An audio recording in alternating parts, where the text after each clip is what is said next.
Radhe Krishna dear all, कैसे हैं आप सब। आज मैं आपको यूज सिखाऊंगी शुड कीप ऑन का। शुड कीप ऑन की पहचान देखते हैं, सिंबल देखते हैं। जब वाक्य के अंत में वर्ब के साथ ता रहना चाहिए, ती रहनी चाहिए, ते रहने चाहिए आता है, या किसी कार्य को जारी रखना चाहिए, वहां शुड कीप ऑन का यूज किया जाता है। इससे हमें क्या समझना है बेटा कि जो भी सेंटेंस हम राइटिंग कर रहे हैं, स्पीकिंग कर रहे हैं, तो जो उसका एंडिंग है, जो हिंदी में सेंटेंस की एंडिंग है, वो ता रहना चाहिए, ती रहनी चाहिए, ते रहने चाहिए पे फिनिश होनी चाहिए। जैसे आपको पढ़ते रहना चाहिए, बच्चों को मेहनत करते रहनी चाहिए। इस तरीके से आपको सेंटेंसेस बनाने हैं। उसे वहां जाते रहना चाहिए, इस तरीके से आपको सेंटेंसेस की जो है एंड करनी है। या कोई कार्य है जो जारी रखना चाहिए, किसी कार्य को जारी रहना चाहिए। मेजर जो हमें समझना है वो यही समझना है, सेंटेंस का एंड ता रहना चाहिए, ती रहनी चाहिए, ते रहने चाहिए पर एंड हो जाता है। रूल देखते हैं बेटा। 4 तरह के हमारे सेंटेंसेस होते हैं: affirmative sentences, negative sentences, interrogative sentences और WH/H सेंटेंसेस। ये 4 तरह के हमारे सेंटेंस होते हैं जिसमें हम राइटिंग या स्पीकिंग करते हैं। सबसे पहले हम देखेंगे अफर्मेटिव सेंटेंसेस। अफर्मेटिव सेंटेंसेस जिसे हम साधारण वाक्य भी कहते हैं। सबसे पहले हमें सब्जेक्ट लिखना है। सब्जेक्ट आप सभी जानते हैं, I, we, you, they, he, she, any name, singular noun या प्लूरल नाउन्स। उसके बाद आपको शुड कीप ऑन का यूज करना है। वर्ब की फोर्थ फॉर्म लिखनी है। वर्ब की फोर्थ फॉर्म क्या होती है बेटा? जब वर्ब की फर्स्ट फॉर्म में हम आईएनजी को ऐड कर देते हैं। जैसे आपने वर्ब सुनी है coming, going, writing, thinking, playing, doing, तो जिस भी वर्ब में आईएनजी लग जाता है उसे हम वर्ब की फोर्थ फॉर्म कहते हैं। एंड में आपको ऑब्जेक्ट लिखना है। एग्जाम्पल देखते हैं, आपको पढ़ते रहना चाहिए। अगर आप सिंपल सेंटेंस बनाते हैं आपको पढ़ना चाहिए, तो ये आपका मॉडल शुड है। लेकिन जहां आपके सेंटेंस की एंडिंग है वर्ब में ते वर्ड आ गया, आपको पढ़ते रहना चाहिए। जहां आपको प्रॉपर 3 वर्ड मिलेंगे, ते रहना चाहिए, ता रहना चाहिए, ती रहनी चाहिए, वहां पर आपको शुड कीप ऑन का यूज करना है। You should keep on studying, you should keep on studying.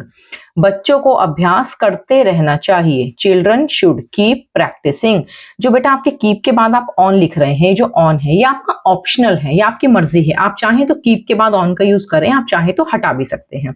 बच्चों को अभ्यास करते रहना चाहिए, children should keep on practising or children should keep practising. अब हम देखते हैं बेटा नेगेटिव सेंटेंसेस। नेगेटिव सेंटेंसेस क्या होता है? जिस भी सेंटेंस में हमारा नहीं वर्ड लग जाता है वो हमारा नेगेटिव सेंटेंस बन जाता है। सब्जेक्ट शुड, शुड के बाद आपको नॉट लिखना है। Subject should not keep on, verb की फोर्थ फॉर्म, एंड में ऑब्जेक्ट। नेगेटिव के हम एग्जांपल्स देखते हैं। आपको सारा दिन खेलते नहीं रहना चाहिए, खेलते, वर्ब में आपका ते वर्ड आ रहा है, आपको सारा दिन खेलते नहीं रहना चाहिए। बेटा जो आपकी वर्ब होती है उसमें आपको ता, ती, ते ये 3 वर्ड मिलते हैं। You should not keep on playing all day या द होल डे। सारा दिन को हम इंग्लिश में ऑल डे कहते हैं, द होल डे कहते हैं। दोनों में से आप कुछ भी यूज कर सकते हैं। मैंने यहाँ पे स्लैश डाल के दूसरा वर्ड भी लिख दिया है। आपको नकारात्मक नहीं सोचते रहना चाहिए, you should not keep thinking negatively, you should not keep thinking negatively. Interrogative sentences देखते हैं बेटा। इंटरोगेटिव सेंटेंसेस क्या होते हैं? ये आपके क्वेश्चंस होते हैं। कौन से क्वेश्चंस होते हैं? ये सिर्फ और सिर्फ क्या वर्ड से स्टार्ट होते हैं। इसमें क्या के अलावा कोई और क्वेश्चन वर्ड नहीं आता। Should subject, keep on verb की फोर्थ फॉर्म, ऑब्जेक्ट। एग्जाम्पल देखते हैं, क्या हमें अभ्यास करना जारी रखना चाहिए या क्या हमें अभ्यास करते रहना चाहिए। बेटा ये जो सेंटेंस में लिखा है, क्या हमें अभ्यास करना जारी रखना चाहिए, इस तरीके से हम बहुत कम सेंटेंस बोलते हैं और लिखते हैं। हमारा जो 99% होता है वो ये वाला वे होता है, क्या हमें अभ्यास करते रहना चाहिए, जारी रखना चाहिए। मैंने आपको पहचान में दिखाया था, इसलिए मैंने यहाँ पर एक सेंटेंस इस तरीके से भी लिख के स्लैश दूसरा सेंटेंस ते रहना चाहिए वाला भी लिख दिया है। दोनों सेंटेंस का सेम ही मीनिंग है, बिल्कुल एक जैसा मीनिंग है, कोई डिफरेंस नहीं है। शुड वी कीप प्रैक्टिसिंग या should we keep on practising. क्या माता पिता को बच्चों को डांटते रहना चाहिए, should parents keep on scolding children. डांटने की इंग्लिश होती है scold. Should parents keep on scolding children. End में आप क्वेश्चन मार्क लगाएंगे। आप देखेंगे बेटा हमने इंटरोगेटिव सेंटेंसेस बनाए हैं जिसमें कि क्वेश्चन जो है हमारा सिर्फ और सिर्फ क्या वर्ड से स्टार्ट हो रहा है। अब हम इसका लास्ट पार्ट देखते हैं। ये है हमारा WH/H सेंटेंसेस। WH/H सेंटेंसेस क्या होता है बेटा, ध्यान से समझेंगे। जो हमारे क्वेश्चंस होते हैं वो दो तरह के होते हैं, एक होता है हमारा इंटरोगेटिव क्वेश्चन, एक होता है हमारा WH/H क्वेश्चन। इंटरोगेटिव क्वेश्चंस जो होते हैं वो सिर्फ और सिर्फ क्या वर्ड से स्टार्ट होते हैं, और जो WH/H होते हैं उसमें कब, क्यों, कहाँ, कैसे, ये सारे वर्ड्स आ जाते हैं। WH/H देखेंगे, WH/H का कोई भी आप सबसे पहले वर्ड लिखेंगे। WH means what, where, why, when. H means how, how many times.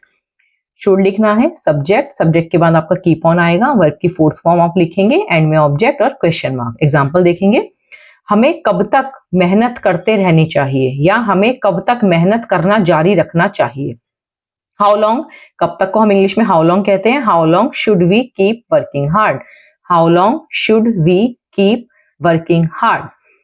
हमें अपनी स्किल पर मेहनत क्यों करते रहनी चाहिए, why should we keep working hard on our skill, या why should we keep on working hard on our skills. I hope concept आपको क्लियर है। आज मैंने आपको यूज सिखाया शुड कीप ऑन का, जिसकी पहचान होती है ता रहना चाहिए, ती रहनी चाहिए, ते रहने चाहिए।